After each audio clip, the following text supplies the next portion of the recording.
The first time the town noticed the rancher stop his horse in the middle of the road, it wasn't because he was dramatic or loud, but because silence followed him like a shadow that day. And silence in a town like Dry Creek always meant something had cracked open beneath the dust. The sign at the edge of town still creaked in the wind. The one that said, "Welcome home," in faded paint. But home had a way of hurting people long after they left, and even longer after they returned.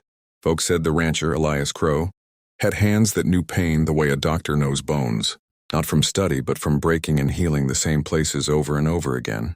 He had grown up there, left after the fire, and came back only when his father was, buried without a sermon, because the preacher had moved on. That was the first hurt.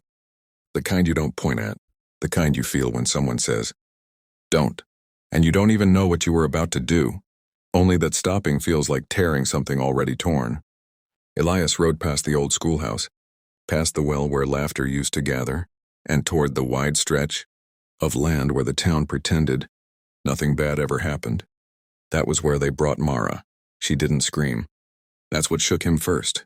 Pain usually demands noise, but her pain was old, settled, like it had already made a home in her bones.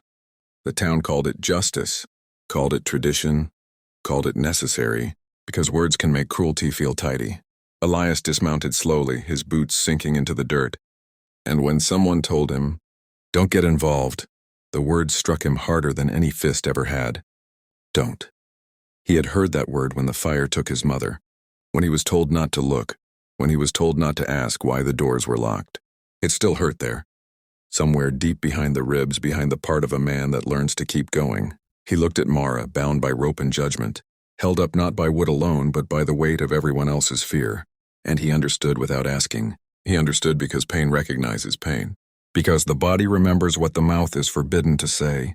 The sheriff cleared his throat, the sound of authority trying to steady itself, and said this was how things were done. Elias nodded because nodding was safer than shouting. And safety was the town's favorite lie. He stepped closer anyway. Close enough to see the tremor in Mara's hands. Close enough to see the dust on her skin and the way her eyes stayed fixed on something far beyond the horizon, like she was already leaving in her mind. He spoke softly, not to the crowd but to her, and said, "Don't move. I know, it still hurts there." She blinked, surprised because no one had named it before. Naming pain doesn't heal it, but it makes it real. And reality is dangerous to people who survive on denial. A murmur rippled through the crowd. Someone laughed nervously. Someone else looked away. Elias remembered how this town taught him that survival meant silence. That understanding was weakness. That compassion was a luxury for people who hadn't lost much. He had lost enough to know better. When the sheriff warned him again, Elias didn't argue. He simply placed his hand on the rough wood, feeling the splinters, grounding himself in something solid, something honest. Pain lives in the body, but courage starts in the moment you refuse to look away. The wind carried dust across their faces, the same wind that once carried smoke, and Elias knew that whatever happened next would not just mark Mara, but everyone watching. That's the thing about understanding pain. It spreads. It unsettles the stories people tell themselves. And as the sun burned high and unforgiving, the rancher stood there steady and quiet, and the whole town felt something shift, something fragile and dangerous, like the first crack in a dam. If this story already has you feeling something, stay with it.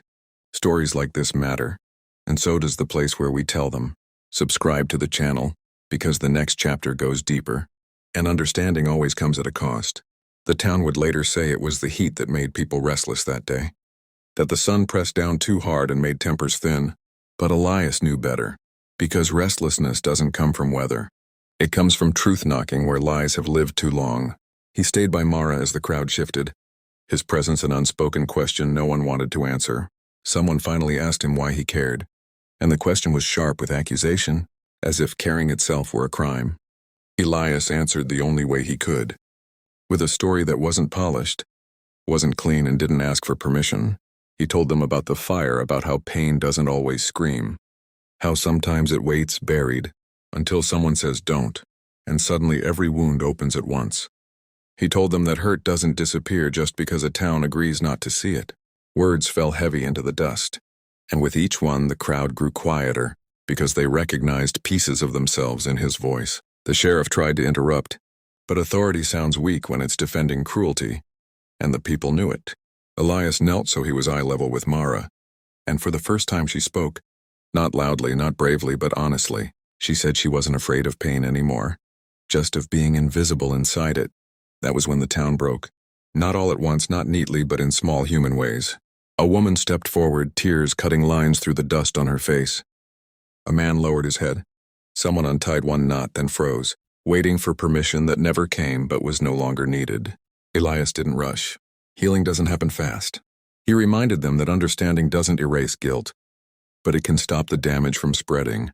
When the ropes finally loosened, Mara collapsed not because she was weak, but because strength gets tired when it's been carrying pain alone for too long. Elias caught her, steady as the land he worked, and in that moment the town saw something it hadn't seen before. Responsibility, not the kind enforced by fear, but the kind born from recognition. Later, when people asked what changed, no one could give a single answer. Some said it was the rancher's words. Some said it was Mara's silence.